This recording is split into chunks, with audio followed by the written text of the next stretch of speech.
Aux sorties du lot, obligé de sortir et de bataille. L'Afrique n'a pas besoin de paroles, nous on veut toujours des batailles.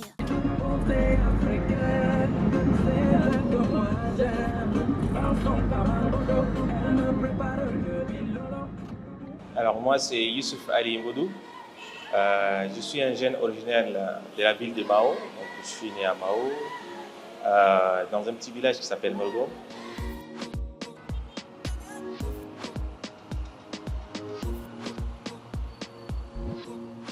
Je sors pour aller un peu au Bénin avant d'aller en France et un peu à Bruxelles et avant de revenir au Tchad. Moi, je suis un entrepreneur social, c'est comme ça que je me qualifie, un entrepreneur social. C'est quelqu'un, moi je me définis quelqu'un qui essaye de réconcilier tout ce qui est profit et l'impact social. Donc, c'est-à-dire on peut faire du bien, en même temps on peut générer des revenus, être positif.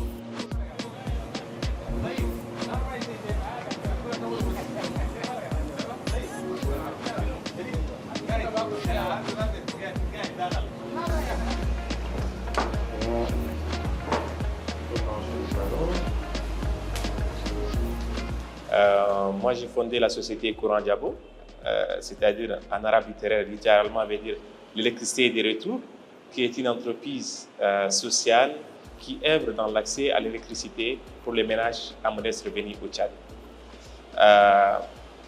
L'électricité au Tchad est un vrai problème, une problématique réelle. On est le pays le moins électrifié du monde, où seulement moins de 10% de la population a accès à l'électricité. Et c'est une problématique réelle. Pourtant, nous avons le soleil qui est là. On a le soleil pendant toute l'année. Mais pourquoi pas d'utiliser ces technologies solaires et de faire la légalisation d'accès à l'électricité. Étant jeune, nous-mêmes, on avait utilisé des lampes à kérosène pour réviser. Et j'ai travaillé beaucoup avec des startups en Europe. Et donc l'idée était toujours d'acquérir d'expérience et de rentrer au Tchad pour faire quelque chose de positif.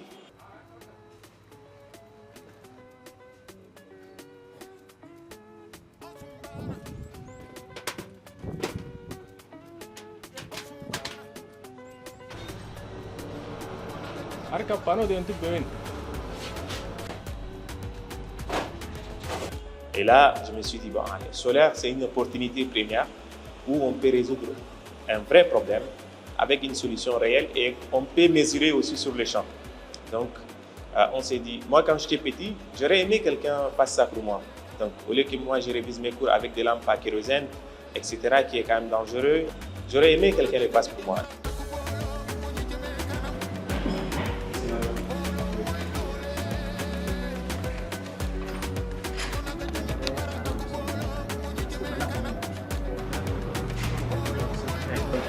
Changer ça, tu vois.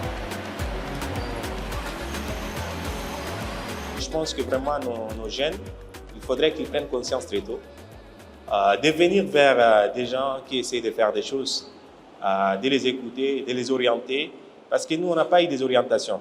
On a navigué comme ça à vie pour faire notre chemin. Mais aujourd'hui, je pense que nos jeunes, ils peuvent s'appuyer sur nous. Par exemple, quand moi j'étais venu, je me suis appuyé sur Wenak Labs. Et donc, il y a des jeunes aujourd'hui, nous, on forme, qui s'appuient aussi sur nous, qui sortent de l'université, on les accueille en tant que stagiaires. Avec Accra, par exemple, on a formé aussi pas mal de jeunes. Mais dans cette formation, on ne les offre pas seulement les compétences techniques, mais on les offre aussi des opportunités d'emploi, des réseautages, des opportunités d'autres formations plus poussées, etc. Parce que c'est ce monde de partage des choses positives et des choses qui peuvent apporter un plus-value dans la société, qui va apporter un résultat à long terme.